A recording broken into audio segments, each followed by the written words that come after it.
Hello বন্ধুরা, Shweta village food cooking চ্যানেলে আপনাদেরকে আবারও স্বাগত জানাচ্ছি। আশা করছি আপনারা সবাই খুবই ভালো আছেন। তো বন্ধুরা, প্রত্যেক দিনের মতো আজকেও আমি একটা রেসিপি নিয়ে হাজির হয়ে গেছি। তো বন্ধুরা, প্রত্যেক দিন পটলের কিন্তু আমরা নানা ধরনের রেসিপি খেয়ে থাকি, কিন্তু আজকে ওই জন্য আমি একটু অন্য ধরনের রেসিপি বানাবো। সেই জন্য পটলগুলোকে ভালো করে নিয়ে কেটে ধুয়ে নিয়েছিলাম।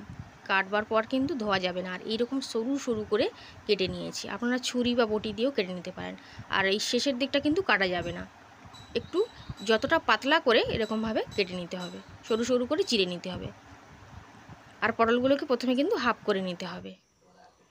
আর এখানে দিয়ে দিচ্ছি সামান্য পরিমাণে হলুদ গুঁড়ো। রেসিপিটা খেতে কিন্তু বন্ধুরা দারুণ লাগে, সব কিছুর সঙ্গেই খাওয়া যাবে।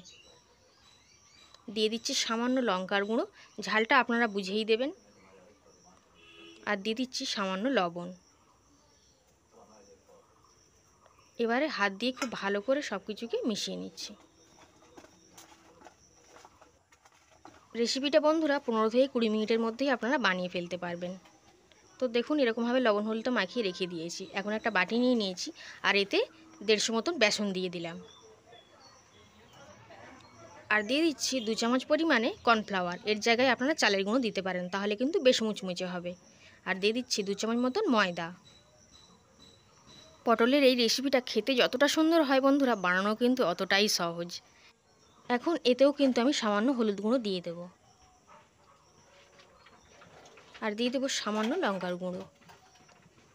খুবই সামান্য করে দিতে হবে, কারণ পটলের কিন্তু গায়ে মেশানো আছে। আর দিয়ে দিলাম জিরের গুঁড়ো এবং ধনিয়া গুঁড়ো হাফ চামচের একটু কম। দিয়ে দিচ্ছি স্বাদ মতন লবণ। লবণটাও কিন্তু খুব বুঝে দিতে হবে, কারণ পটলে কিন্তু লবণ দেওয়া আছে।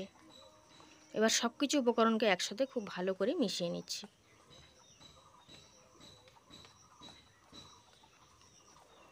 সব কিছু উপকরণ ভালো করে মেশানো হয়ে গেছে। এবার অল্প অল্প করে জল দিয়ে একটা ঘন ব্যাটার কিন্তু বানিয়ে নেব। জলটা প্রথমেই বেশি দেওয়া দরকার নেই, অল্প করে দিতে হবে। আর একটা ঘন ব্যাটার কিন্তু বানিয়ে নিতে হবে, পাতলা ব্যাটার কিন্তু হবে না। আর এইভাবে মিশিয়ে নিতে হবে।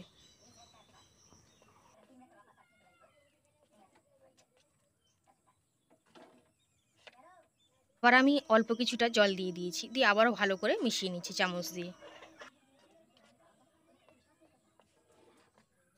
এখন আমি হাত দিয়ে বেসনটাকে কিছুক্ষণ খুব ভালো করে এইভাবে ফেটিয়ে নিচ্ছি। আর ব্যাটারটা কিন্তু এরকম স্মুথ হবে, আর এর থেকে বেশি পাতলা কিন্তু হবে না। এখন একটা পটলকে নিয়ে নিচ্ছি। এই ব্যাটারের মধ্যে চুবিয়ে সমস্ত সব ব্যাটারটা কিন্তু ঝারিয়ে ফেলে দিতে হবে, মানে বাটিতে নামিয়ে দিতে হবে। যদি সব ব্যাটারটা থেকে থাকে তাহলে কিন্তু পটলের চপ হয়ে যাবে। আর কড়াতে সাদা তেল গরম করে নিয়েছি, একটা ব্যাটারে চুবিয়ে বেসনটাকে ঝারিয়ে তারপর দিয়ে দিচ্ছি।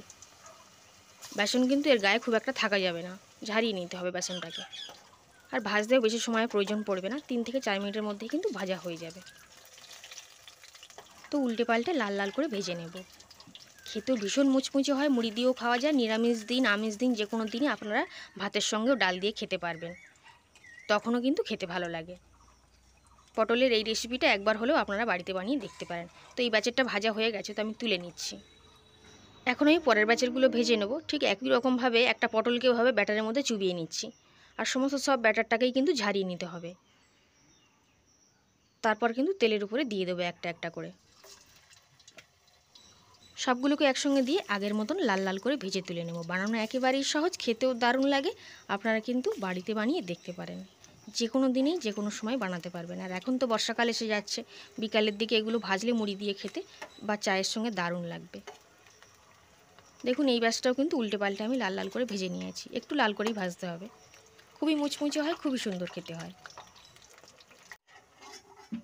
তো এইভাবে আমি সব বড়াগুলোকে ভেজে নিয়েছি। এখন তেলটা ঝারিয়ে আমি তুলে নিচ্ছি। একটা প্লেটে নিয়ে আমি দেখাচ্ছি যে প্রত্যেকটা কতটা সুন্দর হয়েছে। সবগুলোকে আমি প্লেটের মধ্যে নিয়ে নিয়েছি। কতটা সুন্দর দেখতেও লাগছে দেখুন, খেতেও কিন্তু ভীষণ মুচমুচে হয়, খুবই সুন্দর খেতে। আজকে পটলের এই রেসিপিটা কেমন লাগলো কমেন্ট করে অবশ্যই জানাবেন। ভালো লাগলে লাইক শেয়ার করে পাশে থাকবেন। আর রেসিপিটা শেষ পর্যন্ত দেখার জন্য আপনাদের সকলকে অসংখ্য ধন্যবাদ। আবার হাজির হয়ে যাব অন্য কোনো রেসিপিতে। ততক্ষণ আপনারা সবাই খুবই ভালো থাকবেন এবং সুস্থ থাকবেন। আজ তাহলে এই পর্যন্তই, আজ তাহলে আসলাম।